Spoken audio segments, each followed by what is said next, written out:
మిర్యాలగూడకు చెందినటువంటి గిరిజన యువతిపై దాదాపు 139 మంది అత్యాచారం చేసినప్పటికీ ఇప్పటి వరకు కూడా కేసీఆర్ ప్రభుత్వం స్పందించకపోవడం చాలా దారుణమైన విషయం. ఎందుకంటే సభ్య సమాజం తలదించుకునేలా ఒక గిరిజన యువతిపై అత్యాచారం చేసినప్పటికీ ఇప్పటికీ కూడా వారిని అరెస్ట్ చేయకపోవడం చాలా దారుణమైన విషయం.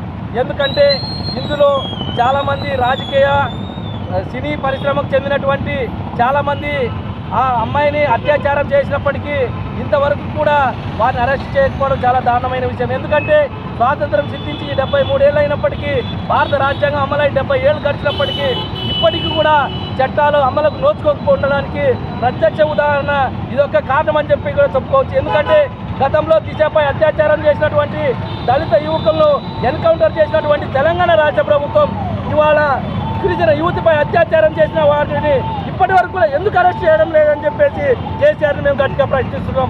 ఎందుకంటే దళితులకు, గిరిజనులకు ఒక న్యాయం, అగ్రవర్ణాలకు ఒక న్యాయం, ఇవన్నీ ఆ రాష్ట్ర ప్రభుత్వం చేస్తున్నటువంటి అకృత్యాలపైన కేంద్ర ప్రభుత్వం స్పందించాలి. దీనిపై సిబిఐ విచారణ కూడా వేయాలని చెప్పేసి కూడా మేము గిరిజన సంఘాలుగా హెచ్చరిస్తున్నాం.